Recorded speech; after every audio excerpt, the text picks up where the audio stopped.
Thor, Erickson. Thor! Good Pittsburgh. Very. Thor, Erickson. Thank you. So I'm presenting the Court of Ideas and Urban Excavation into Placemaking. I work for the Community Design Center of Pittsburgh, and one of the things we always do is start with the community at the forefront of our projects.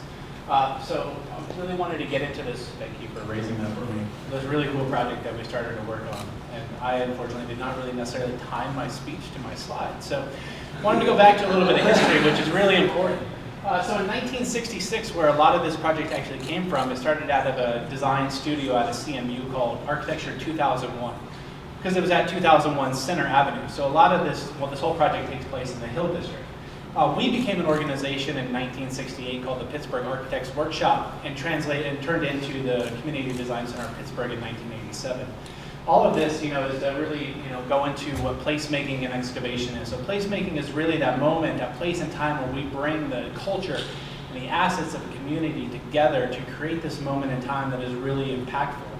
The urban excavation is what we did in the Hill District to recover this. So in 1966, this image right here, this mural, was painted, and this Winter fancy. Yeah, I know, because I needed it. So this right here started to be the Court of Ideas, but over 50 years it was lost. And in the spring of 2014, Terry Baltimore from the Hill House found that picture and also found this ghost mural in the Hill District and put the pieces together that we now found where the Court of Ideas actually lived, because it was the 50th anniversary of the Hill House. So we were brought in because of this connection to design centers, 50 plus years later, all because of a ghost mural. And what we tried to do that day is then to uncover it. But none of this could take place without this long list of names. So on this list are people like Teresa Hines and Edgar Kaufman Jr. and Ed Ellis and Troy West and these civil rights activists at the 60s and these architects and these business leaders. And at the bottom are the names of the people that helped in 2014 start to uncover this. So nothing we do in our communities is solo. So to give you context, this is the New Granada Theater, this is Center Avenue, this is Wiley, and the pink were all of the buildings that existed in 1960, and then before that.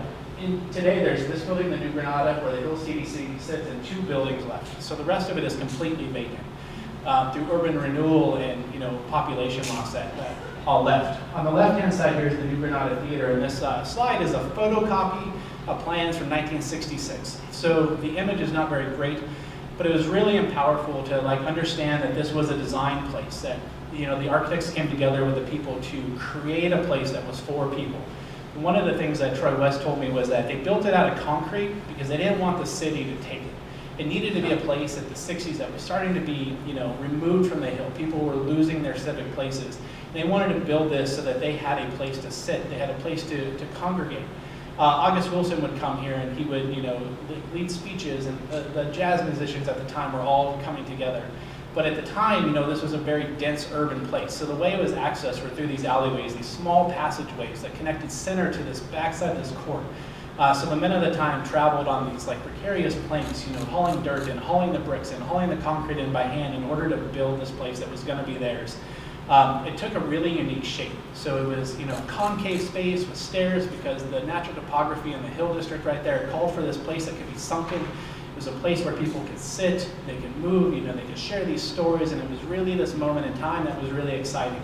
So as we talk about placemaking today, this is the excitement, for the people, by the people that we're talking about. So in these slides, you can actually see the finished product. In 1966, of course. So, it was a place that was really exciting, full of life.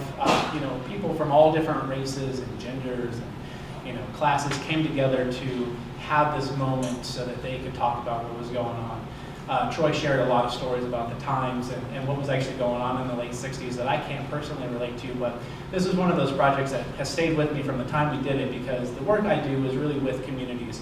And to see what was going on, before I was even born, and I can carry on this traditional work, is really powerful to me. So from 1966, we said, well, what is this now? And so on the left-hand side, you can see what it looked like, and on now you can see present day. So you can see it was completely forgotten. It's been filled in. The buildings that came down completely filled in this court. It was non-existent. If Terry didn't find that ghost mural, we probably wouldn't know where this was at. So it'd be a story lost in Pittsburgh history. But the fact that we saw it, we said, well, we have some pictures. We know what the plans were. So I went out there. Troy West came back for the 50th anniversary, and we brought a bunch of students together, and we started to say, let's dig it up. why not? Let's excavate it. Let's do an urban excavation. So, you know, here I am like laying out, oh, this is where we are. And the next slide's Troy starts to walk us around. So he's showing us that same alleyway where you saw the gentleman carrying in the dirt, he's standing there. So the buildings have been, you know, sort of filled in, the same passageways aren't there, but we realized exactly what we were standing on top of. And so what we decided to do then is we got some shovels, we got some students, and we dug. And we didn't get very far. Imagine what happens when buildings come down and you try to dig that up by hand 50 years later. It's a lot of work. But it wasn't important that we dug it up. You know, our goal wasn't like, we're gonna clear this in one day with a 77-year-old man and a couple handful of kids, right? The idea was that we wanted to get together and share these stories. We wanted to talk about like, we can make this a place again. This is a place that, you know, is still owned by the Hill CDC. It's a place that, you know, is designed for this civic engagement. So the high school kids came and helped clean it up a little bit just to see what we were dealing with. I think there's a couple more. What's next? Yeah, so blank slide.